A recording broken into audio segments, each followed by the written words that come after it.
What's up, everybody? Welcome to Kind of Funny Games Daily for Tuesday, May 25th, 2021, a Whitta Wednesday. I'm one of your hosts, Greg Miller, alongside the Rogue One at Gary Whitta. Good morning. How are you? I'm excellent, Gary. How are you? I'm good. I'm ready to go. You know, Barrett, obviously, he was getting ready. He had to stop us. We were in the middle of the podcast not being live because we're over here talking about a different world and all of its different tangential relations. It was really just a joke because you guys were talking about something that had nothing to do with game news, and I was like, guys, we're that's how we do the show. Oh, but that's also what we talk about on this podcast. So we do this all the time. We get into these really fascinating conversations, and someone has to remind us, like, this is gold. Save it for the podcast. Don't leave it, backstage. So yeah. Vanity Fair just posted an oral history of A Different World, which is a sitcom that I imagine predates most of our listeners, but it does not predate 100%. Me. And I imagine you remember it as well, don't you, Greg? I was obsessed with The Cosby Show growing up and then into A Different World because of it, obviously. As we were just talking about the spinoff, they sent Denise over there, but then Lisa Bonet doesn't actually want to do it, so she bounces, but they keep the show going. Right. Come on. That was a show over. I just remember having that really banging opening theme song. It's a different world. Where you come from. Come on.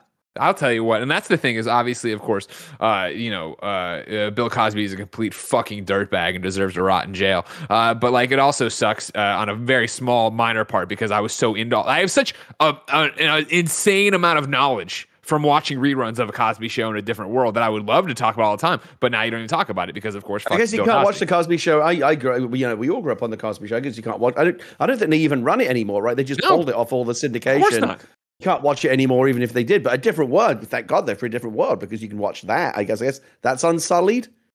I guess so. Yeah, there was, again, like Denise got out of, or not Denise, Lisa Bonet, right? She got out of it so quickly, like you don't have to worry about it or whatever. I digress. This isn't about that. We have so much video game news to talk about. We probably should do our usual. There's a lot of video game news popping off. Gary, though, if you want to do a Different World in a review, I will go through and watch every episode and rank them with you. I will absolutely do that with you. But we have to do a full rendition. Remember when I made Kevin sing the whole song from Cats when we did Screen Cats? Oh God! Course, we are going to have to do the Different World theme tune. It's short. We can make a shot-for-shot remake of the opening, to go with it. Absolutely. I wasn't in the studio that day. I think because I was back home in Cleveland, and it was one of those days where I was like, I'm kind of glad that I'm not in the office today.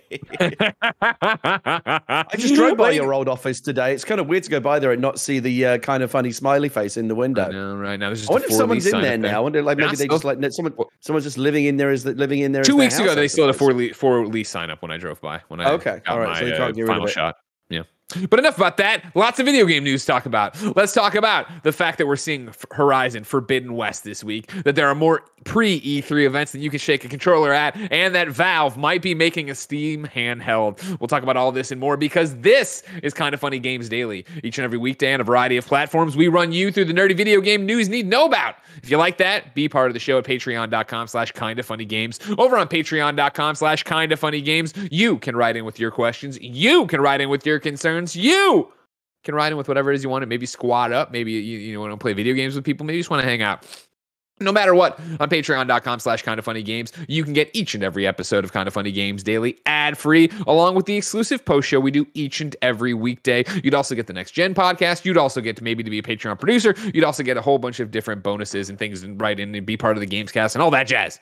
But if you have no bucks to toss our way, it's no big deal. You can watch us record the show live on twitch.tv/kindoffunnygames, just like BL Pentertainment, BL Pentertainment, and Mr. Rampage and Billy the Pizza are. If you're watching live, of course, you have a special job. Go to kindoffunny.com/you're wrong. Tell us what we screw up as we screw it up so we can set the record straight for everybody watching later on youtube.com/kindoffunnygames, roosterteeth.com, and listening on podcast services around the globe each and every weekday.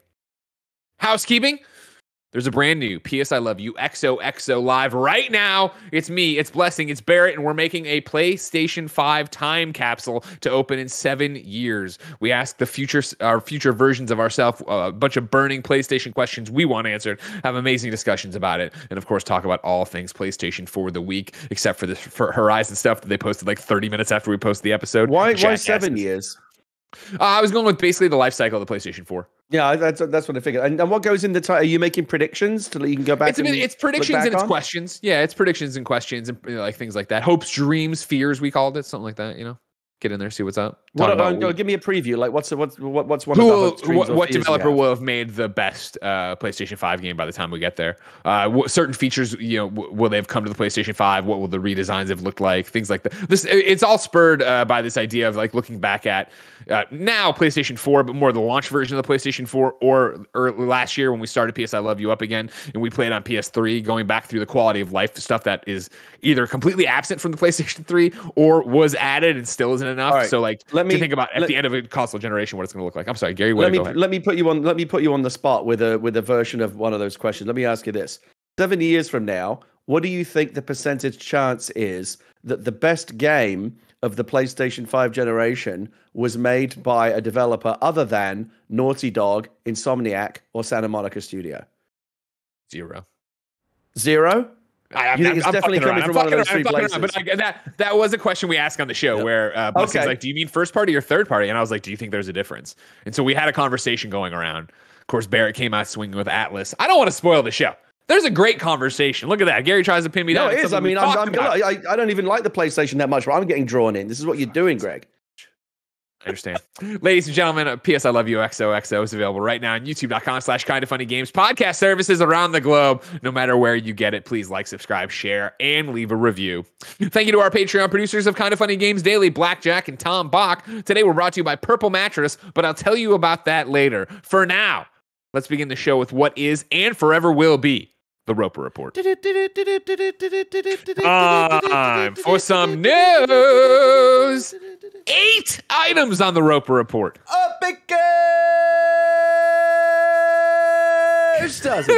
What? Barrett got so excited he fell into a black hole, apparently. What the hell was that? I think he's playing in the gates with him, and it was good. Only you guys can hear that. The Twitch kids can actually hear what I do. Oh, really? Yeah, because it's Discord fucking with the... Well, what are they hearing? Because I heard you just like disappear into nothingness. Yeah. Discord fucks with the gating. Okay. Yeah. Number 1 on the Roper Report, ladies and gentlemen. Horizon Forbidden West information is coming this week. We go to the PlayStation blog where it is written. Nearly 11 months ago, we showed you the very first glimpse of Horizon Forbidden West during the PlayStation 5 showcase. And now we're excited to show more. I need water. I've been drinking coffee all day. This Thursday, May 27, join us for a special journey into new and uncharted lands. Uncharted, you say? That was me doing the Uncharted. Starting at 9 a.m. Pacific time, please tune in at your leisure for a uniquely crafted countdown towards the main State of Play event, which starts at 2 p.m. Pacific time. Again, back to Greg, paying attention there. At 9 a.m., they're starting some kind of pre-show countdown that'll go for hours leading into Horizon Forbidden West at 2 p.m. Pacific. Interesting to see what that'll be. During this State of Play, we will debut the Horizon Forbidden West gameplay reveal. In this 20-minute exclusive segment, you'll be seeing about 14 minutes of brand new in-game action featuring a heroic protagonist, Aloy, all captured directly on PlayStation 5. This reveal has been a true team effort, and we're very excited to show you what we have in store. Whether you've been with us and Aloy since Horizon Zero Dawn or are only just getting to know this incredible world, we want to share this huge milestone with you and cannot wait to see your favorite moments and reactions. Please join us on Twitch or YouTube at 9 a.m. Pacific for the special State of Play pre-show and at 2 p.m. Pacific for the Horizon Forbidden West gameplay reveal. We are excited to see you there. Gary, are you excited to see them? My wife in particular is very excited about Horizon Forbidden West because she loved Horizon Zero Dawn. She played it to bits. She finished the game. She did all the DLC. And so I know that she's excited about this next one. And I enjoyed it as well, just vicariously. I kind of sat on the couch and said, look out for that dinosaur while, she played the game. But when you watch someone playing a game, you're not really playing it, but you're experiencing it at least, right? You get to experience the story. Oh, sure, yeah. And sometimes we, I'll help her solve puzzles or whatever. And, it's a collaborative experience. And I'm looking forward to again, like the first one, like experiencing it with her. She'll have the controller, but we'll both be experiencing it. You guys play a lot of games that way. I think it's really cute. Yeah, there's nothing wrong with that. There's a couple of things that I'm looking forward to here. The first game obviously was terrific. So more of that, please. We love Aloy. She's terrific. We want more of that world. It's all very fun. Terrific game. Top tier AAA, quadruple A. How many A? What's the most number of A's you can have? 50. I'm going to get 50 A's. It's a 50 A. It's a 50 A studio gorilla, everybody. So we're excited about a 50 A and the next 50 A game. I think we are now starting to finally get to a point where the PlayStation 5 is mature enough that we're going to start to see these dedicated. Let me ask you this: there's going to be a PlayStation 4 version as well, right? It's not a PlayStation 5. This is a cross-gen thing. But even with that, I think we are now getting to the point where these games are really getting properly optimized for the PlayStation 5, rather than these little crossovers or like Last of Us Part 2, God of War, 60 frame per second patches. It's nice to see those, but they really are just optimizations of PlayStation 4 games. I kind of feel like we're starting to see now the first true. Like Ratchet and Clank's coming out soon. This Ratchet, I think is Returnal, Ratchet. You're starting to see what the stuff that they're doing with the rifts and jumping through those. Like you can feel like the PlayStation 4 couldn't have done that. So I'm excited to see like what true next gen. Next gen's been here for a little while. It's current gen now, but I'm excited. I feel like we're just starting to see the beginnings of what that generation's truly capable 100%. Of as developers really get to grips with it. In terms of like the state and play and stuff like that, I have a weird attitude towards some like that. How like some people go on, like there are some people who watch like every trailer, right, and they absorb everything they can, and there are other people that go on full blackout, right? They don't want anything spoiled. Like for the next big movie or the next big video game, they meet all the hashtags. They don't watch any trailers. They don't watch any of these preview contents. They want to go in completely cold. I'm somewhere kind of in the middle. I'll watch a trailer and I'll watch little if you've got like a nice little curated sizzle reel for me, I'll watch that. But like what I hate and what I never watch is when they say like, oh, here's the first 20 minutes of the game. I don't want to watch that. I want my first exposure to the first 20 minutes of the game to be when I play it. Because otherwise I feel like when I eventually play it, I'm like, oh yeah, I remember all this shit from when they showed it to me a year ago in that video. I want to come to it relatively fresh. Leah doesn't like to watch trailers at all. It's not that she wants to go on blackout. She just doesn't care. She's like, I'll play it when it comes out. So I'll probably watch it. I'll probably watch a little bit of it, but we're just excited for the game to come out, basically.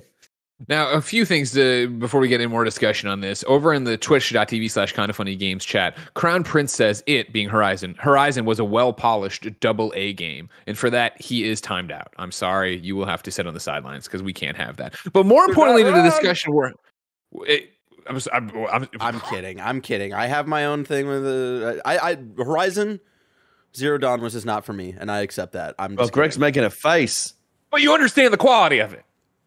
Like, it wasn't for you, sure. There's lots of games that aren't for Greg Miller. There are many games and movies that I admire, but I don't enjoy them. Outside of, there's nothing wrong with that. Outside of fighting the dinosaurs, it felt like a open world I had seen before. And not in like actual world, but like gameplay wise and structure. So I put like 10 hours into it, and I was like, you know what, I'm not feeling this. And then I played Breath of the Wild. Oh yeah, totally fine. Barrett's not trying to yuck your yums. I'm sorry, what was that? Barrett's not trying to yuck your yums. He's not. We're having a fun time. I was just poking the bear at first, It's fine. This was a fun ban over here for Crown Prince. Whoever's modding, feel free to unban him or time him out or whatever. We're just having some fun here on the show. That's what we do here. If this is your first Kind of Funny Games Daily, this ain't your daddy's video game news show, all right? Where they hang out and they all go, "Good job, daddy," and they slap you on the ass, all right? We have some fun around here, all right? We throw carrots at each other once in a while. Did they put a release date on Forbidden West yet? Thank you, Gary Whitta. That is the thing. For Horizon Forbidden West is apparently, supposedly this year.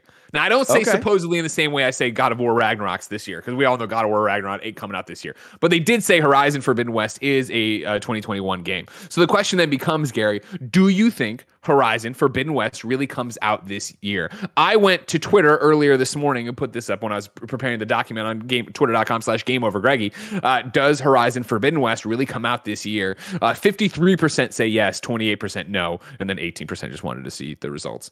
So Well, let me answer a question with a question. If not Forbidden West, what is Sony's big holiday fourth quarter, flagship game? Sony's showing again with PlayStation 4 that they don't need it. I mean, the PlayStation 4 went years before it had a big holiday game ready to go. They might not need it, but they typically do. There typically is a big game around the end of the year, right? I mean, usually what happens is usually shut the fuck up if you're going to ask the question, you're going to listen to the response. And we know Xbox has Halo, which is big. Yeah. Again, do they have Halo? Yeah. Is Halo really coming out? No, they can't fuck that up. It's going to come out. If a Halo comes out, will it actually be as big as we want it to be? That's another big question. Anyways. I mean, we talk about this a lot on the Xcast, how it's not, for Microsoft's sake, Halo Infinite can't be anything less than extraordinarily good. It's the 20th anniversary. It's their big opportunity to bring in like a whole new audience to the. They fucked this up. Halo's go listen to Xcast. Go listen to. We talk about it over there. To this point. My prediction, Gary. Forbidden West. I think it will come out at Christmas. I think it will come out for Christmas. Like you'll see it in like October. That I feel we're gonna get some answers here because that was my whole thing. Again, on the PS I Love You XOXO that's live right now, we have this conversation very similar to this, but without the information of State of Play. Where I was like, "Listen, is it really coming out this year? I could see it, I could not see it. If they're gonna do it, they have to do the State of Play in July. I was thinking they were gonna try to get past Ratchet and Clank hype and go there. However, they're going before, which makes me think, yeah, maybe it is further along. Maybe it is ready for 2021. Maybe they have it where they want it to be, right? And so then there's a bunch of different conversations about when it's coming. And Gary, of course, you're like, oh, Sony has to have a big holiday game. Remember how it worked last year and how it often works for Sony, but last year in particular, right? Summertime was both The Last of Us and Ghost of Tsushima. Like they put those out during the summer, and actually avoiding the third-party bloodbath that is the actual summer the actual holiday months or whatever. However, we are being joined right now by the co-host of PS I Love You XOXO, Blessing Adeoye Jr. How are you, Blessing? I'm doing good. I'm just here just to say that we shouldn't let Gary Whitta take away content from PS I Love You XOXO, where we had this exact same conversation. So everybody go check out that episode of PS I Love You. Stop having this conversation here. You're taking content away from that podcast. I was trying to go the other way. I was trying to turn it into an Xbox discussion. And then I realized what I was doing and I pulled myself back. We know as much as we do today that we did yesterday. Bless, do you want me to mute Gary game for the rest of the episodes? I'll do it. I'll do it. The big game for fall is going to be Deathloop. Maybe Horizon Zero or Horizon Forbidden West, but that remains to be seen. We'll know Thursday probably. Did you just wake up by the way? Isn't Deathloop multi-platform though? No, Deathloop is a PlayStation exclusive for a year. Oh, okay. I do think it's coming to PC. It's console exclusive to PlayStation for a year, I should say. My counterpoint to Blessing, I doubt. Wait, if that's the case, why did Mike and Paris spend like half an hour talking about it on the Xcast last week? Because it's rad. Because it looks fucking dope. Because it'll come to Xbox eventually, Gary. That's right. Keep your eye on the horizon. Dan XL writes into patreon.com/kindoffunnygames and says, is it possible that we see Horizon Forbidden West launch sometime this summer? Here's why I think so. The Ghost of Tsushima State of Play happened on May 14th of last year, and the game launched approximately 2 months later in July. The Last of Us Part 2's State of Play happened on May 27th, and the game launched a month later in June. We just got a Ratchet State of Play 3 weeks ago, and the game is slated for June. Think about it. If the game was far away from releasing, why not just roll the gameplay reveal into whatever Sony is doing later in the summer, which I would presume is going to be their biggest event of the year? Recently, it seems Sony has been releasing their biggest games in the summer away from the holiday mess that is October through December. Since we have yet to see gameplay, I don't think we'll see Horizon in the next 2 months, but my prediction is we get a Horizon release date of September, which still falls in summer as long as it's before the 22nd. Thoughts? Dan, I think you make a good point. You make a compelling argument. And it is I still think it could easily go, hey everybody, here's the 20-minute State of Play on Horizon Forbidden West, and then we're so excited, but we need more time. They say that at the end. We've shown you where we are, we've shown you what we're doing, but COVID, work from home, etc. We're not there. This is going to be a 2022 game. Maybe they say first quarter 20. I don't even think they'd go that far. But again, maybe they say nothing at all about the date. Maybe it comes out. Maybe they give you the date. I can see anything happening on Thursday. I think you'll see it this year. I think you'll see it for fourth quarter. I think you'll see it for the holiday season. Don't forget, Sony did have a big fourth quarter game last year. They had Miles Morales with the PlayStation 5. Sure, but that was a launch game. I'm not trying to shit on your argument. I'm just thinking that was something you had to have for launch up your sleeve. I think honestly, if Horizon is set for this year, I think September makes sense, and I think September is when it hits. I mean, look, Halo's coming out this holiday. I think you can take that to the bank. Again, not that you're right. Sony's so far ahead. They could probably not bother and just like go on vacation early and just let people still gnash their teeth and and get annoyed about not being able to even buy a PlayStation, right? Because I mean, you can't even buy a PlayStation, so what's the point of having games? But I think they will do it. It's just not a good look. Halo on one side and Sony over here going, Bubsy Remastered Collection? No, come on. You got to come correct. Give us a proper game. Give us a proper game for Christmas. Horizon Forbidden West is a proper game. If you want proper games, Gary, maybe number 2 will do something for you. There's a Sonic Bubsy Remastered Collection, though. What? Who? I said, don't rule out Bubsy Remastered Collection. Number 2 on the Road Report. Sonic the Hedgehog has an event incoming. Today, Sonic the Hedgehog tweeted about Sonic Central. May 27th. That's right. Same day as Horizon. And believe it or not the last event we'll talk about that day. May 27th at 9 a.m. Pacific. Tune in for the first look at some of our upcoming projects, partnerships, and events to celebrate Sonic's 30th anniversary. Ladies and gentlemen, please welcome one of the biggest Sonic fans at Kinda Funny, co-host of PS I Love You XOXO, Blessing Adeoye Jr. Blessing, Gary, you both are big Sonic fans. You both dressed up in leotards where I could see your private parts when you saw the Sonic movie. Blessing and Gary, take it away. We did it. We did it. Now you got me thinking about that photograph. It's going to take me a minute to get that out of my head. Yeah, we can't show it on Twitch. It's that graphic of a photo you guys put up. It was on very. Twitter. We should have pixelated it, to be honest. Should have done some things. I'm now that we're way past that, I feel like now is the right time to bring up that I was told that picture was going to be cropped when it was uploaded. I was told that we were just gonna post. Were you? Yeah, I was told we're gonna post from our torsos up, and then I saw on Twitter that it was posted, and I was like, oh. You can see everything. Inferno Torius. Here's what I don't like. Nobody said it was going to be cropped. I was going to say. Somebody said it was going to be cropped. He said zoomed in. He said zoomed in. Which means cropped. That's the same thing. The only thing that let you off the hook there was that Kevin's Dr. Robotnik was so good, everyone was more focused on that than. I assure you, as somebody who was not in the room, or I think in the office that day, I was not focused on the Robotnik. That is not what. That was honestly. To be fair, I'm very proud of my package, and so it's not a to thing. To be fair, I just want to say this. To be fair, it can get cold in that office. Yeah, thank you. Okay. And that's what I was. That's what I wanted to say. It's usually pretty warm in that office, you know. Yeah, it's definitely. No, it was February. It was February. It was never cold. I don't care. I don't care because I look good. I'm trying to help you guys out. Come on. I'm looking forward to the Sonic event. I hope we get a new Sonic game. I think it's time. I really hope it's Sonic Mania 2. I don't think it'll be Sonic Mania 2, but I think that could be the best thing that would be the best thing that they could announce. Is it? Sorry, Blessing. I didn't mean to cut you off. Oh no, go for it. Is it actually the 30th anniversary of Sonic this year? Yes. I don't think but they're not doing. Are they doing like a whole year of Sonic? Is it a year-round celebration? Because I'm not aware of anything. I haven't seen any. This is where they're announcing it. This is the first look of our upcoming projects, partnerships, and events to celebrate. They put out this announcement, and then Barrett, if you want to go, they put out a fun like nostalgia trailer for Sonic that it hit for me as somebody who was a Genesis fan. You know what upsets me is that Sonic is getting more celebration for its 30th than Zelda is getting for its 35th right now, and it fucking hurts.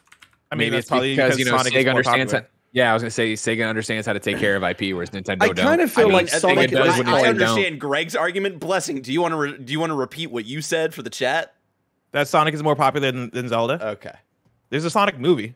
There's not a Zelda movie. Okay. Fucking nailed it. There's going to be two Sonic movies. Now, and the Sonic movie is actually really good. Too. There's been Sonic movie is a banger. Is a stone cold banger. Guys, let me ask. He's not on the show anymore. I'm sorry. Here's the thing. I kind of feel like, and I mean this in the most complimentary way. I kind of feel like Sonic at this point is the video game equivalent of Mickey Mouse. And what I mean by that is Mickey Mouse is an icon, right? But he's retired. He doesn't do anything anymore. When's the last time you saw a Mickey Mouse movie? Right, like, or Mickey Mouse cartoon. Like, yeah, I know there's like some stuff on the Disney Channel, but Mickey Mouse isn't really out there putting out like major content. He's sitting on a beach earning 20% somewhere, and not like he doesn't need to make movies anymore. Everyone knows Mickey Mouse because he's so iconic. Kind of same with Sonic. Everyone, oh yeah, Sonic the Hedgehog, right? But like, when was the last time there was a Sonic game you actually gave a shit about? Years ago. Yeah, which was just a repackage of all the old games. It's all nostalgia. Sonic is great. He sells pillowcases and lunchbox, and the movie was really good. But the irony of Sonic is the weakest part of the Sonic universe is actually the fucking video games. Everything else is great. I love Sonic the character. Movie's good. Love all the merch. 30 years of Sonic. Let's celebrate it. Lots of happy memories. But come on, the Sonic games were never that good. This is the dirty secret that nobody wants to admit, that we talk about like in hushed tones, in dark corners. The Sonic games aren't that good.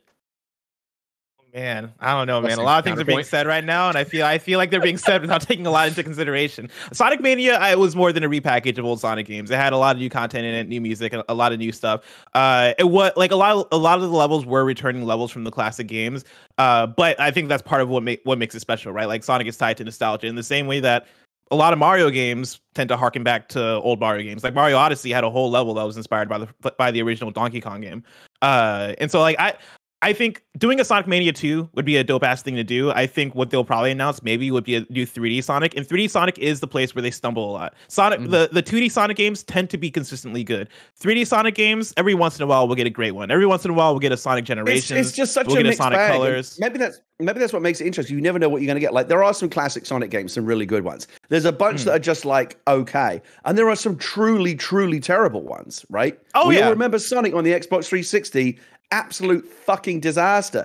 So you just that's why Sonic's so unpredictable. Like the next Sonic game could be a banger, it could be a 7 out of 10, or it could be a car crash. And that's I guess that's kind of what keeps us on our toes. That's kind of you never know what he's going to do next. That's the excitement of it. I think we'll get some sort of repackaged Sonic game. I think it'll be Sonic Colors because there was that rumor of Sonic Colors being rated. Oh yeah, I remember that. Yeah, so I think we'll get a re-released version of that and maybe a tease for a new 3D Sonic game. That's my prediction. All right. Thank you. Blessing, what do you want out? What would you want out of a new Sonic game? Would you like them to roll the dice on 3D? There's a good 3D Sonic game that could be made. They just haven't. They don't seem to know. Would you rather than play it safe and do 2D? That's the thing is they skate by half-assing 3D Sonic, and I think it's the thing where they realize that a 3D Sonic game doesn't have to be a masterpiece to sell. They can put out a 7 out of 10, a 6 out of 10, and they'll still see the returns on it.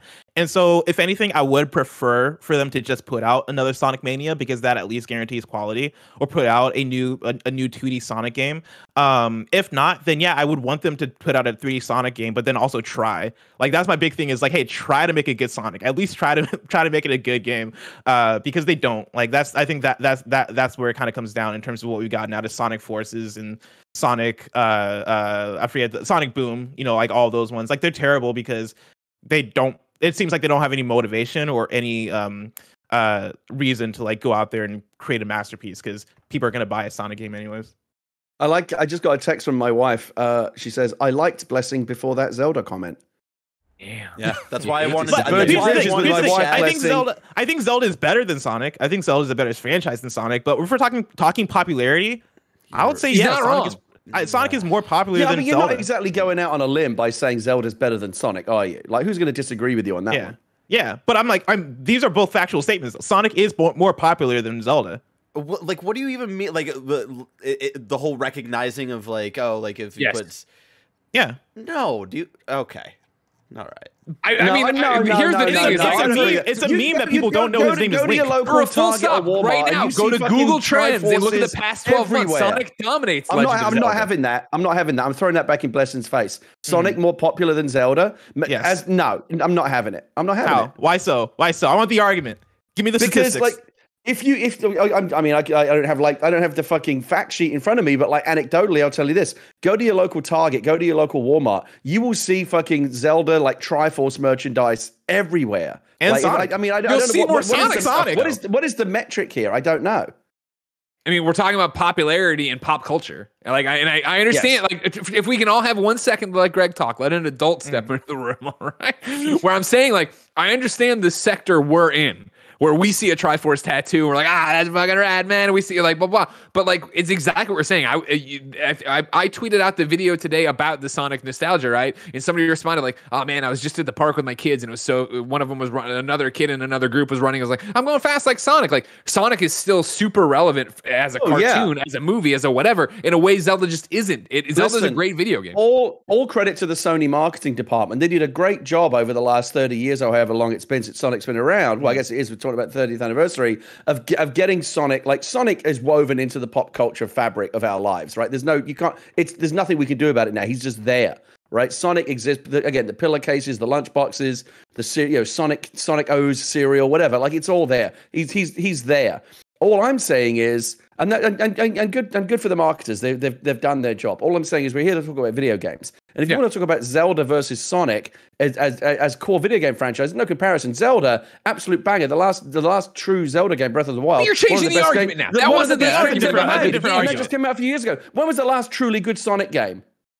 I don't. So you're saying these are factual things. I don't. That's not the argument, though. Zelda is better than Sonic. Out here trying to get himself out of the hole he dug himself in. I'm not in a hole. I'm on a fucking mountain. I'm on a mountain of truth. I'm on a hill. Look at that. Google Translate. You don't have a response. Hey, I also put in just Zelda and Zelda. Now just put in Sonic. Yeah. Now just put in Sonic. You coward. I'll do it. Fuck. Here you go. Thanks for that. Thanks for proving my point yet again. Wait, what? I guarantee before you all come off the bench, Sonic game, and what you green came up line with was isn't talking about Sonic 30-year-old Sonic games. You're right. You're absolutely right. I'm not talking about quality here. I'm talking about just pure popularity. Sonic is more popular than Zelda. There's Sonic movies, and Sonic cartoons, that comes back to the Sonic age-old response of merchandise. just because something's popular doesn't mean it's any good. I agree. We're moving on. Everybody out. Everybody out. All right, we're moving on with the show. God damn. Here's a palate cleanser for you. I have no idea what the fuck this means, but it made me laugh. In the chat, Cool672 said, Mickey Mouse Clubhouse is my toddler's favorite show. Hot dog, hot diggity dog. Oh, yeah, hot diggity dog. Yeah, my kid used to love Mickey Mouse Clubhouse. Yeah, my little sister. Your kid's going to rap on Mickey Mouse Clubhouse. Is that what Mickey says now? Does he say? Yeah, you know, so I think it's They Might Be Giants that did that theme. So They Might Be Giants or someone like that. It's really good. Right. Number 3 on the Roper Report. Yes, it's another May 27th event. Dying Light 2 has its own event incoming. I'm reading the game spot synopsis. After a week of cryptic tweets on social media, Techland has finally announced that more Dying Light 2 info will be revealed during an online Twitch stream on May 27th at noon Pacific. First announced back in 2018, Dying Light 2 is Techland's follow-up to the popular open-world zombie survival game from 2015. While we had extensive looks at the game back at E3 2019, the sequel has been notably absent for nearly 2 years, but now we can expect to hear and see more from the exclusive game this week. So if you're keeping track, as we already said, 9 a.m. Pacific time, May 27th, Sonic Central. Now noon, Dying Light 2. Then at 2 p.m., Horizon Forbidden West, all on May 27th, the new pre-E3 day. We now welcome to the show Dying Light 2's biggest fan, Blessing, Adeoye Jr. Oh my God, Blessing. So I got this in the mail, right? I opened up the mail. I got a poster, and they gave me one of them UV lights, and it was the coolest shit ever. I don't really care about Dying Light that much. I played it last year. I asked you to stick around just because I thought it'd be funny if you were the expert in 3 stories. How exciting is E3 though? Right? Like, this is going to be... DJ Bernardo writes into patreon.com/kindoffunnygames and says, hi, y'all. Does the lack of information heading into this E3 schedule and the event itself get you more or less excited, or get you more excited or more worried for E3? Oh, this is a real question I was asking, Blessing. Are you worried that indie games will not get their chance to shine since we have no time dedicated to them, like no Kind of Funny Game Showcase? Thanks, BJ. BJ's question comes in obviously hot on the tail of these 3 stories. Then at number 4 on the Roper Report actually is IGN announcing the IGN Expo. We're delighted to announce the IGN Expo, an exclusive showcase as part of IGN's Summer of Gaming. The Expo will return on June 11th at 1 p.m. Pacific. IGN Expo 2021 will bring together new game reveals, never before seen gameplay, and announcements you won't hear from anyone else. We'll also be partnering with Jeff Keighley's Kickoff Live, bringing you more information about the biggest announcements from the June 10th World Premiere Showcase. Gary, all these announcements starting to hit, and they're, hey, this is happening and that's happening, blah, blah, blah. When you look at this and you see people just talking as IGN here, right? Okay, IGN Expo is happening June 11th, going to have a bunch of stuff. Are you excited or are you worried for E3 and the E3 timeline and everything happening around it? I think I've said before, I don't really care about E3. I'm not that bothered. Honestly, I could do without it. If there wasn't one, I don't really feel like I'd be missing out on much. Fair enough. To BJ's question, no, I'm not worried about any of this. And granted, full disclosure, I'm hosting the actual E3 thing, so obviously I'm having private conversations about schedules and stuff like that. But I know there had been an underlying current of like, man, E3 is coming up so quickly, and we don't know what the schedule is for it anyway. But as you see with everybody else rolling out their teases, it's the same way. IGN's teasing their event. Keighley was just teasing his event. E3's been teasing their event. Like, I think you're going to see real quick, probably, boom, everything starts solidifying into what it's going to be. So in terms of, am I excited or more worried about E3? And I'm taking E3, not just the show, but E3 and everything around it. No, I'm super excited to see that IGN's got their own exclusives. Keighley's got his own exclusives. We have 3 events we're talking about right now that are going to be talking about what's going on with their games, let alone what's happening at the actual E3 thing. And then the second part of your question, BJ, in terms of worried about indies, no. You say there's no Kind of Funny Game Showcase this year, which is true. But again, the Guerrilla Collective is back. We worked with them last year on the Guerrilla Collective, which was all about indie games. This year, they're doing it on their own, I think, because we had to go worry about E3. And actually, they're just doing it on their own. I don't even remember what conversations Tim was having with them. But we want you to watch the Guerrilla Collective because obviously Justin and everybody there is amazing. So there'll be indie stuff there. There'll be indie stuff, I'm sure, peppered throughout E3, these IGN Expos. I wouldn't be surprised if State of Plays in the future had stuff in there. Indies will be taken care of, I think, in a way that will serve them just fine. You know, Gary? What happened to the Kind of Funny showcases? You're not going to do those anymore. I used to like those. Oh, thank you. It's not that we won't do them or anything's ever off the table. I think it was, we did the first one because PSX went away and we wanted to fill that gap. And when we were leading up to that, E3 2019, right?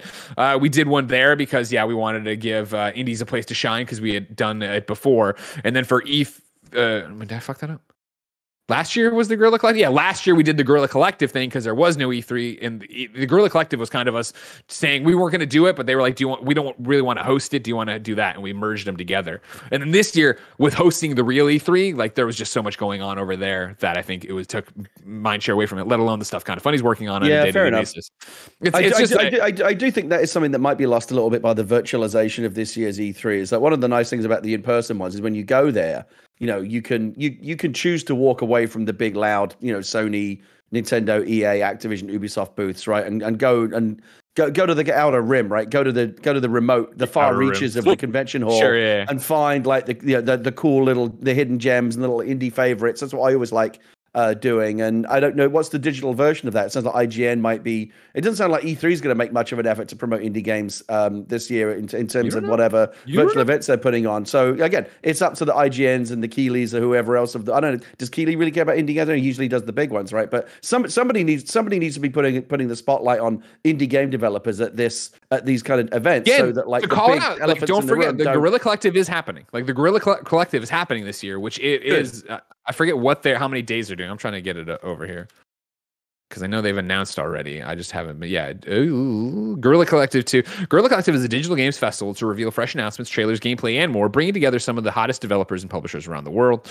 It'll be June 5th and the 12th, starting at 8 a.m. And they're doing it very much like what we did for the Kind of Funny Game Showcase, where you can go here and I think now it's probably closed, but they say sign up and stuff like that. Like there is an avenue for it. When we did the showcase, it was because we didn't see there was one. And I think this year, with especially as many delays has happened, I think you will see indies at E3. I think you're definitely going to see E3 or indies at IGN's Expo. I think you'll definitely see Keighley not padding out doesn't sound right, but filling in the gaps if he's going to be doing an actual stream and having stuff on there, let alone the PC gaming showcase and yada, yada, yada. Like there's so many different avenues for it. But in terms of the Kind of Funny Game Showcase, that will come back, I'm sure, one day. One day we'll do it. And I also think it might be super beneficial to do it not around an E3, not around maybe back around a Game Awards or something like that. Good. Okay. Everybody's happy? We're moving on. You can interpret my silence as agreement. Thank you very much, Gary. I appreciate that silence. I don't get enough of it from you, so Number 5 on the Rope Report. CD Projekt is waiting on Sony to reinstate Cyberpunk on the PlayStation Store. Ooh. We go to VGC, where Tom Ivan writes, CD Projekt has said it is still awaiting Sony's approval to bring Cyberpunk 2077 back to the PlayStation Store, over 5 months after the platform holder delisted the game. Following 3 delays, the highly anticipated RPG released in December 2020 with a host of technical problems, most notably on PlayStation 4 and Xbox One, resulting in the title being pulled from the PlayStation Store a week after its release. At the time, CD Projekt pledged to improve the title with future patches. It said March 2021's 1.2 update included over 500 improvements, but also said customers not wanting to keep the game could opt for a refund. During a shareholder meeting on Tuesday, CD Projekt management was asked to provide an update on the progress of its discussions with Sony and when these talks might conclude. The topic was not on the agenda for the meeting, but President and Joint CEO Adam Kaczynski chose to answer the question. Quote, "Unfortunately, I have no new information in this regard," he said through a translator. "We are still in discussions, and with every patch, the game gets better, and there is visible progress. But as we said, the decision is in an exclusive decision of Sony. So we are waiting for the information about the fact that they took the decision to bring the game back." I didn't miss any words there. Until then, I am not able to tell you anything more. It's through a translator. As we said, the decision is an exclusive decision of Sony, so we are waiting for the information about the fact that they took the decision to bring back the game. So basically, the paraphrase was enough, but they put the quote in there. That's the kind of sentence that I used to write when I was a games journalist. I got paid by the word. Well, you know what? It's not. Language is rarely a direct one-to-one translation. I wonder if this went through something else. Cyberpunk's absence from the Sony's digital storefront was possibly hurting sales across all platforms, the other CEO said. Asked to provide an updated sales forecast for the game, he didn't offer a figure, but said sales would be heavily impacted by two major factors: the game's PS5 and Xbox Series X/S release in the second half of the year, and its return to the PlayStation Store. Gary? I know this is probably under a Gary don't care kind of thing, but can you not necessarily. Can you believe Cyberpunk still isn't on the PlayStation Store? It's a terrible situation for everyone involved with it, but for outside observers, it's the gift that keeps on giving in terms of the news cycle. Right? It's like new Cyberpunk. It's like Cyberpunk's practically like an ARG soap opera. At this point, the game itself is what it is, but it's outside in the real world. It's developing all these headlines. There's always like a new development in the like this is happening, that's happening. Like it got taken off the store. Now when is it coming back? I do think there is a way back, a very viable way back for Cyberpunk on the PlayStation Store, and that's the PS5 version. I'm not an expert. I don't know what kind of state the PS4 / PS4 Pro version is in right now. We know that was really the big issue. It wasn't viable at launch. If they can get the PlayStation 4 and PlayStation 4 Pro versions to a point where they're truly viable and they're actually this is actually good now, and Sony's satisfied to put it back on the store, I'll be delighted, because I would love all the millions of PlayStation 4 gamers out there to be able to play it and enjoy it the way it's meant to be enjoyed. I'll also be very surprised because, as I've said before, I don't think they should have done current gen versions. I think they should have waited a year and launched it this year as a next gen exclusive, and then they could have avoided all of this. But they were greedy. They wanted to make their money right away, and they got what they deserved. I think it will definitely come back on the the PlayStation 5 and Series X versions of the game can potentially be a new start. Right, a fresh start for Cyberpunk. I don't know what future there is for the current gen versions. I'm sure they're working their hardest to get them up to some point of viability, but I don't know if they'll ever really get there. PlayStation 5 for sure. The others I don't know. I think so much of the decisions in PlayStation's hands. I think PlayStation knows what they're doing, and it's still them punishing CD Projekt for putting them into this position. Because obviously Tom Ivan's trying to give a quick recap and get to the news on it. But remember, it's so much deeper than, oh, well, there was problems, so Sony offered refunds. It was when everything went to shit, Cyberpunk or CD Projekt was like, listen, if you want a refund, talk to the platform holders. And PlayStation's like, motherfucker, we don't do refunds. And so they got so many requests, like, fine, we'll refund it, and the game's off the fucking store. And I think that there is still that sour grapes and anger there, even though a couple months ago in an article they had talked about they had a good relationship with PlayStation. I think PlayStation is still very much like, you're in the penalty box and we will pull you out when we feel you've been punished enough, as I think you talk about in the statement down here, right, of like talking about they can't forecast the sales because they can't sell on PlayStation, so what's going to go on with it. I think it's still a lot of politics going on top of the game maybe not running great on PlayStation 4. But, I mean, it's still remarkable when you think about it. Like one of the most hyped and anticipated games in many, many years, and probably the biggest game release for last year, was such a train wreck. It got pulled from the biggest digital game store in the world.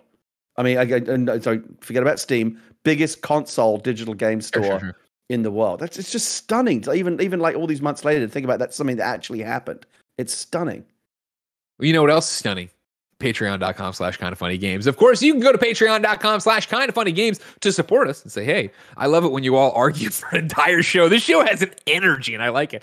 But you can also go there to be part of it with your questions, comments, concerns, your squad up requests. You can get the show ad free. You can get the show with the exclusive post show. But of course, this is all to tell you to go there and get the version ad free because you didn't go to patreon.com/kindoffunnygames, Jack. So here's Tim Gettys to tell you about our sponsor. This episode is brought to you by Purple. As the world becomes increasingly uncomfortable, we're all looking for as much comfort as we can get in. I know that's true, and that's why I love my Purple pillow. Purple makes mattresses, but they make pillows too, and the pillow is my favorite thing because it never gets too warm. You never need to flip it to the cold side of the pillow because both sides are the cold side of the pillow. It's fantastic. The technology, I don't understand it. Purple is comfort reinvented. Only Purple has the Grid, a stretchy gel material that's amazingly supportive for your back and legs while cushioning your shoulders, neck, and hips. And that's the thing. Joey, she's been living this life on this mattress, this beautiful Purple mattress, feeling so good because of this Grid. And I've been using the pillow and I love it so much. Because of how it's designed, the Grid doesn't trap air. Air actually circulates and flows through it, so you never overheat. And I love that. The Grid bounces back as you move and shift, unlike memory foam, which remembers everything. That's why memory foam has craters and divots here. It's exactly what you want it to be. Right now, you can try out Purple mattress risk-free with free shipping and returns. Financing is available too. Purple really is comfort for an uncomfortable world. Right now, you can get 10% off any order of $200 or more. Go to purple.com/games10 and use promo code games10. That's purple.com/games10, promo code games10 for 10% off any order of $200 or more. Purple.com/games10, promo code games10. Terms apply. I love Purple, really. I love Purple, really. Thanks, Tim. Number 6 on the Roper Report. Depending on who you ask, Ubisoft has either done jack shit or gotten better about the harassment we talked about last year. We're going to gamesindustry.biz, where Jeffrey Russo writes, today, Ubisoft's CEO, Yves Guillemot, has released a statement sharing insight into the changes the publisher has made since it faced a wave of accusations concerning abuse, harassment, and toxicity last year. The Assassin's Creed firm faced multiple allegations, both concerning individual members of the staff, including managers and executives, and the broader company culture. Although the publisher has announced various changes to its internal structure over the past year, French publication Le Telegramme reported last week that these have had minimal impact. Now, Guillemot has released a statement on the matter in which he wrote, quote, "We have engaged in a company-wide effort to listen, learn, and build a roadmap for a better Ubisoft for all," end quote. The publisher has created several channels which employees can report misconduct with guaranteed anonymity. These reports will be reviewed and handled by an independent external partner. The reports of misconduct from last summer led to a series of investigations that resulted in company-wide training, disciplinary sanctions, and dismissals. More than 14,000 employees have taken part in the assessments, such as anonymous questionnaires, and 2,000 take part in focus groups and listening sessions. Ubisoft also worked with Accenture to review its global HR organization's policies and procedures in depth. These efforts have led to a new code of fair conduct. Guillemot shared that it will be mandatory for all team members to sign the new code of conduct once it's published in June. Alongside the changes made, new executive-level appointments were shared as well, such as Anika Grant being named Chief People Officer and Lidwine Sauer being appointed as Head of Workplace Culture last summer. In addition, Rashi Sika was hired as Vice President of Global Diversity and Inclusion, and Lisa Opie was appointed as Managing Director at Ubisoft Reflections and Leamington Studios. In closure, Guillemot wrote, quote, "Considerable progress has been made, and we will continue to do hard work with the ambition of becoming an exemplary workplace in the tech industry. The teams at Ubisoft continue to impress me with their engagement on this journey. Management, myself included, have a responsibility to act as role models and be exemplary for our teams." I'm melting today. I don't know why my tongue doesn't work. "I want to stress my personal commitment to continue to improve our workplace culture and create real, lasting, and positive change at Ubisoft." Whew. Now, of course, Gary, Jeffrey's article for GamesIndustry.biz is piggybacking off of all this stuff from last week's Le Telegram thing. And Rebecca Valentine over at IGN had compiled a whole bunch of stuff, bringing in Kotaku and this and blah, blah. And that one that they did last week was very much painting the picture of a lot of the people who were named as assholes are still in positions of power here. So that's where the whole nothing has changed thing has happened. If you didn't have that backstory to it, I think that's what forced Yves Guillemot's hand to write this whole thing. So again, it's one of those, well, this still sounds fucked up. The fact that they've convinced him to come off the bench to make this statement, and his thing is a little bit of just like, hey, we appointed these people, we did this thing. We're not on the inside. We don't know what's happening. Nobody should have to work in a shitty, fucking toxic environment. I think we all would do well to kind of retain a healthy skepticism when we read these statements, because there's it's what you say and what you do, right? Some of the stories that came out of that Ubisoft reporting when the floodgates opened and there was a whole, it's like one person says something and then suddenly like a bunch of people follow. Oh yeah, that happened to me too, or whatever. It all comes out.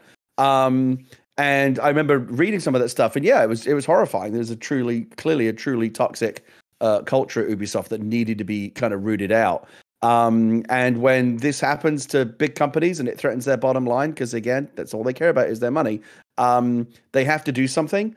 And they have to be seen to be doing something, but it's in that order. And I think they often get it the other way around. Or they all they care about is being seen to be doing something, and they do, and they and they have their CEO or whatever kind of come out and look very contrite and issue a very sincere sounding mea culpa, and they talk about all these initiatives. We're listening, we're learning, we're launching these new things. We're going to do this, we're going to do that, but it's all words. Like they've got to back it up with action, and it's unfortunate that we see this over and over again, Greg. There's a big flashy rollout of some initiative. There's a big apology, and then a year later you hear more stories and nothing's actually changed. Because all they really do, they need to do something in the moment. But then these companies, I think they just secretly just hope that it's all going to blow over. And a lot of times things go back to the way that they were. And certain people in high positions, they always tend to get protected, and they just keep doing what they're doing. People kind of apologizing for them and covering their tracks. And it's unfortunate. I don't know if that's what's happening at Ubisoft. I just know I think we've all now learned to take these kind of statements, these very carefully worded, crisis PR managed, focus group statements with a pinch of salt, because it doesn't matter what you say. What matters is what you do. And we've seen too many times now these statements that aren't backed up with action. And I guess we'll wait and see again this time. And that's the biggest thing, is like you're nailing it, that the action of putting out this statement wasn't done because, hey, let's follow up with everybody. It was done because last week, a whole bunch of different reports. I'm over at IGN.com where I was talking about Rebecca Valentine. I'm just going to read. She has an update, obviously, with this stuff in the statement in here, but the original story, I want to just give you the second. I want to give you paragraphs 2 and 3. A report in French publication Le Telegram, as translated by gamesindustry.biz, states that as the first wave of legal proceedings brought by workers' union Solidaris Information Video begin this month, Ubisoft has done minimal work to improve its culture. For one, many of those accused still have jobs at the company, such as Nadio studio lead about Ubisoft published 10 testimonials relating to bullying and abusive behavior towards employees. That person is still at the video, or still the managing director, according to the studio's website.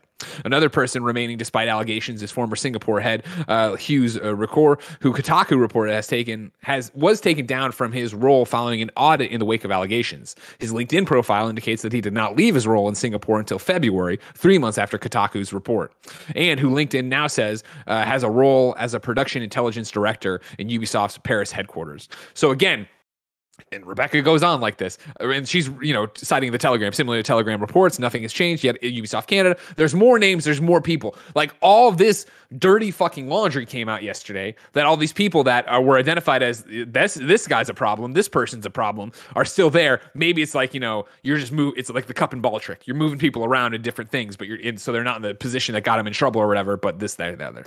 Yes, like I said, they it's like, how can we do the bare minimum while being seen to be doing the most we can do? And it's all PR, it's all smoke and mirrors, it's all image.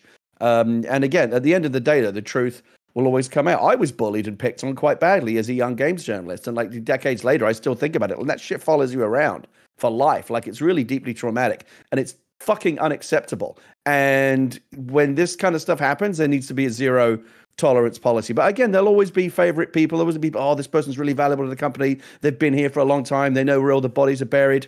Good enough, Craig. Number 7 on the Roper Report, are we about to get a Steam handheld? This is Jordan Alleman over at IGN.com. Valve could be working on a handheld Steam console called Steam Pal. The rumors arrived thanks to a set of strings found in recent Steam client updates, which were found by Pavel Jundik, creator of SteamDB.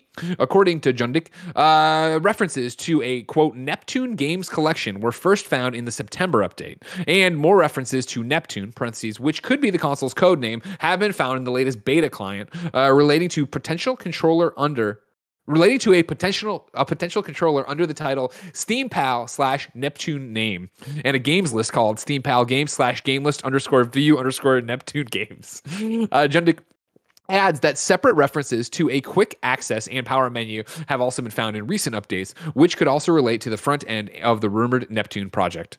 The system settings mentioned in the update include an airplane mode, which seemed to point to a portable machine of some kind. The Steam Database Twitter account also pointed towards a recent interview with Valve's president, Gabe Newell. When asked about whether Steam would be bringing any of its games to console, Newell said, quote, "You will get a better idea of that by the end of this year," end quote. While some took this to mean that Valve could port its games to existing consoles, it's possible he was referencing the Steam Pal. Of course, as with all updates of this kind, this could represent behind-the-scenes testing for a product that never actually sees release, parentheses, Valve has a long history there, or could simply be for something else entirely. This shouldn't be taken as a guarantee of a new product coming soon. We've contacted Valve for a comment. Gary Whitta, you are a huge PC dork. Would you be excited for a Steam handheld? Yes, maybe. I don't know. Valve is a brilliant company, one of my favorite companies in games, and I think Gabe is one of the smartest people in games. They don't have the best track record with hardware. The Steam controller, nobody really liked it. The little Steam Link box, they ended up selling that for like $5 or $10 or whatever on Steam because they were piling up in their warehouses. The VR headsets are good. The Index is terrific. Remember Steambox? Remember when they tried to make their own cool. No, you don't. Oh yeah, no. When they were like, we're gonna make PCs or whatever, but then they were like, they tried to make these little console form factor PCs that ran Steam OS, and they were like kind of PC gaming consoles. That never took off. So they don't have the best track record when it comes to this. But we are. The interesting thing is we are now seeing more of we're kind of seeing like more handheld gaming coming in through the back door, through xCloud, Game Pass, Stadia. You're playing these games on your phone with a little clip-on controller or whatever. I don't know if you saw the cool thing they're doing with the Microsoft Surface Duo now, where you flip it open and basically turns it into like a DS. But for PC games, it's really, really cool. So we are now seeing this kind of stuff happening. There's always limitations. Certain PC games, certainly ones that rely on mouse and keyboard rather than thumbstick controls, are always going to be problematic. But anything with typical kind of stick controls, console controls, is going to be okay. I would be interested to see it. Yes, I don't know how excited I would be, or like how likely it is to be a success. But Valve obviously has the resources to try something. Let's give it a try. I wouldn't say excited, but I'd be interested to see what it's like. As you know, I think PC gaming is a play on this industry, a play on this world. I will buy this thing day fucking one. I'd be so stoked to have a little Steam whatever handheld, and maybe it's not even little. Maybe it's as big as an iPod. You can do your taxes on the go. You could run those Excel spreadsheets. I'd be playing Minesweeper left and right. You kidding me? But no, like I would love that. I would really dig that, and I think it'd be cool actually too if they were thinking about it. If they were trying to figure out how to make it like a Switch, where there is an output to a TV or whatever. However, and I'm interested to see how they figure out controller schemes for it and what it would actually be to be handheld. I know so many games are clicking heads, as the Nitro Rifle would say. But I think it's cool. I hope they are doing it. I think that'd be cool. I think it'd be a nice way to get Steam. You should look into this Duo thing. I don't know why you haven't covered it yet, because it's interesting. They just were talking about it yesterday. So the Microsoft Surface Duo is kind of like a console that, like, it's like a little handheld that flips open like that. Think of a DS with two big screens. And so you've got your Xbox game or, PC game, whatever you've got on Game Pass, xCloud, whatever. I'm here on Games screen. Radar. Surface Duo is basically Xbox. The bottom screen basically becomes your touch controls. It actually looks really interesting. I'm trying to get my hands on one. It's all touch screen though. But that's the thing, though. There's no physical controls. Yeah, I think it would be interesting. See, I think Microsoft should get into this business. Let's do a little handheld Surface game. Call it Surface game or Surface Xbox or whatever you want to call it, have it be like that, flip it open, but let's actually have it be more like a DS with like physical controls underneath. And you don't have to have you don't really have any real compute power in the actual device because it's all for streaming. This is really meant to be for xCloud stuff. I think it could be really interesting. We'll keep our eyes peeled, ladies and gentlemen.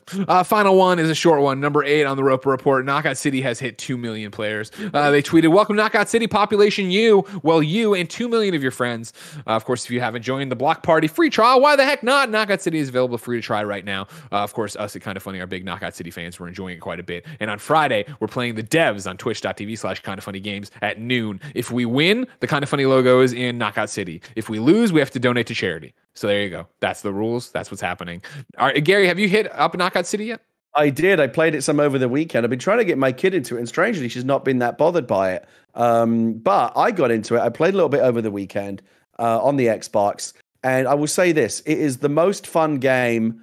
It's the game I'm currently enjoying the most that I'm also the worst at. I'm really, really bad at it. Yeah. And it's actually causing a little bit of PTSD for me because it's taken me all the way back to my school. I was a really skinny, unathletic kid in school, and I was always the kid that was like picked last. Like I remember, like at the very end when you remember when like kids were picking the 2 team catchers would pick teams, and the athletic kids would get picked first. I guess Gary. Because at the very end, okay, we'll take Whitta. He's the only one left. Stay in the back. And then I would get just like dodgeballed in the face and knocked out immediately. And so this game's kind of bringing back some of those memories for me. So I'm struggling a little bit with it. I'm not very good at it, but I will say this. I've been saying this on the Xcast now for the last few weeks as we've been talking about Knockout City. I've been saying, I think if they get the formula right here, like Fortnite meets Splatoon, whatever you want to call it, with that formula, if they get that formula right, EA can have a really, really big hit on its hands. And it's too early to say, but based on what I played, I'm kind of doubling down on that. I feel like Knockout City could go on to be a big hit, really popular game. What do you think?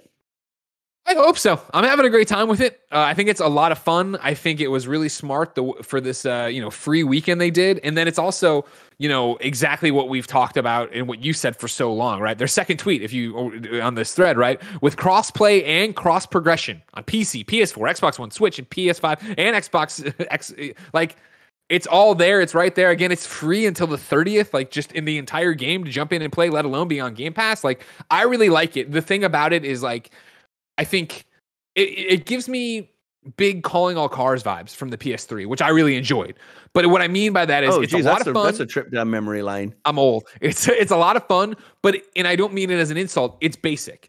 Like, I feel like it's one of those games that we're all having fun right now, but they need to keep that fresh. And I think they can. Obviously, they have their own little, store that cycles through, and you can, I've been earning enough currency to buy stuff that I'm not like using real money on it and things like that. But like, it's gonna be, we need new maps, we need new modes, we need like a reason to sign on. League play is starting in 2 days. I didn't sign on yesterday. I forget what the thing's at right now. I actually don't know if I would call it bait. Again, I only played it for a few hours over the weekend, but I got I got a sense just from like watching and observing all the different ways that I was getting fucking dunked on and schooled by other players. That people that have been playing it, for a few days, like before I got to it or in the beta, the people that have already started to figure out the meta, because there is a meta.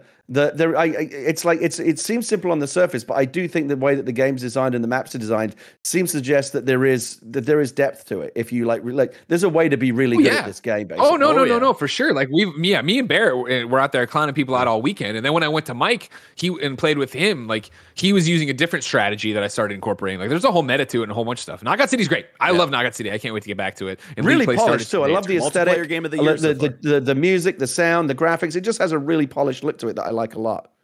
Barrett says multiplayer game of the year so far. But what I want to know, Gary, is I can't wait to see how Knockout City will evolve and change over the rest of the year. But that's so far away. If I wanted something more immediate, say what came to the Mama Grop shops, where would I go? The official list of upcoming software on each and every platform as listed by the Kinda Funny Games daily show hosts each and every weekday.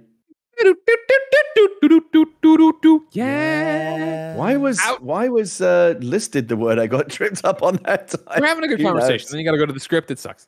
Out today, King of Seas on PlayStation 4, Xbox One, Switch, and PC. Shin Megami Tensei 3 Nocturne HD Remaster, PlayStation 4, Switch, and PC. Capcom Arcade Stadium, PS4, Xbox One, and PC. Saints Row the Third Remastered, PS5, Xbox Series. Eric on PC. Wraith on The Oblivion Afterlife on PC. Biomutant, PS4, Xbox One, One and PC. Maneater comes to Switch and PC. Very, very Valet Switch. Strangeland PC. Red Dead Online players can now compete in 8 new races across the frontier by riding into this week's featured series. City of Ghosts, the sequel-sized DLC to the Cyberpunk Taxi Noir hit Cloudpunk is out today. And then the headliner spotlight update for Fuser is now live, giving players the chance to DJ as the headline act on the Diamond stage, where 250 plus friends and fans can watch them play in real time. The free update from developer Harmonix Music Systems includes new social features, the launch of the Diamond Shop, and a rebalanced reward economy, and more. New dates for you. Axiom Verge 2 has been pushed to Q3 2021, and then Virtua Fighter 5 Ultimate Showdown will launch worldwide as a PlayStation 4 digital exclusive. Remade for a new generation of fighting game fans as part of Sega's 60th anniversary project, the definitive edition of the 5th installment of Sega's iconic Virtua Fighter series enters the ring June 1st, 2021. Gary, we ask people watching live all the time to go to kindoffunny.com/you're wrong and tell us what we screw up. Boris in 00 says, Gary, tons of people love the Steam controller. There are tons of settings tweaks out there. The issue is Valve does not. This isn't a you're wrong. This is editorializing. All I know is Valve was basically giving it away by the end. You're not wrong. Frankfurter comes in and says, Jeff Grubb confirmed that Square Enix is working on a Guardians of the Galaxy video game. As to what it is, we still don't know.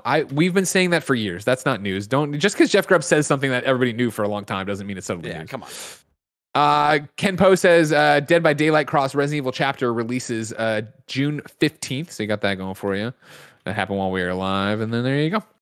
It's time to squad up. This is where one of you writes in with your name, username, platform of choice, and why you need help in a video game. I read here, the best friends come and find you, and everybody has a good time. Today, Frankfurter writes in with a different kind of one. It's a happy birthday to the one and only nanobiologist. Good morning, kind of funny best friends. I know some of you out there know, but for those who don't, it is the nanobiologist's birthday today. Mick, I wanted to wish you a very happy birthday. You embody everything that this community is. Thoughtful, sometimes witty, and above all else, kind.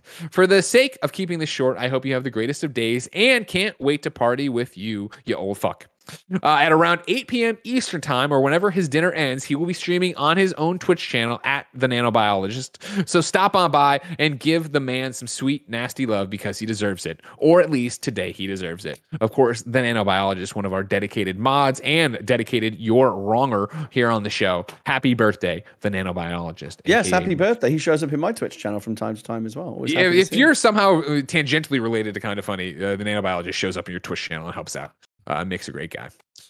Tomorrow, 2 more great guys are hosting the show. You're going to get Blessing and Tim. Then Thursday, Blessing and Tim again. And then Friday, me and Blessing. But I might move that because of the Knockout City thing. So I might just say, hey, Blessing, do the show on your own, coward. Or probably just get him Andy or somebody like that. But we'll see. If you're watching live on Twitch right now, ladies and gentlemen, guess what? It's time for some 80s action in the war zone. Mike, Andy, and Nick are using those Die Hard skins and the Rambo skins and getting out there and shooting some stuff. If you're listening later and want to catch that stream, you can go to youtube.com/kindafunnyplays, where we upload all of our stream archives from our daily stuff. If you would like to hear more of me and Gary, we're going over to patreon.com/kindafunnygames, where of course you can get this show ad free. You can write in to be part of the show, but right now you could get us getting the post show on. However, if you don't want to do that, youtube.com/kindafunnygames, roosterteeth.com. Podcast services around the globe. Gary, there was an energy to today's show. I liked it. I enjoyed talking about Sonic and all that stuff with it. It was fun. Jeffy Grub in the chat right now. He says, Guardians of the Galaxy news. We knew this. Is there more to it? I'll look into this, Jeff. But we knew this. This was already a rumor. You don't get to come in here like Christopher Columbus and be like, listen, I know you all knew about America, but boom, now I found America. Yeah. We all knew about it. Come on, you old fuck. For years, this has been on. You old fuck, Jeffy Grub. Ladies and gentlemen, we got a post show to do where we might talk about Jeff Grubb. Until then, it's been our pleasure to serve you.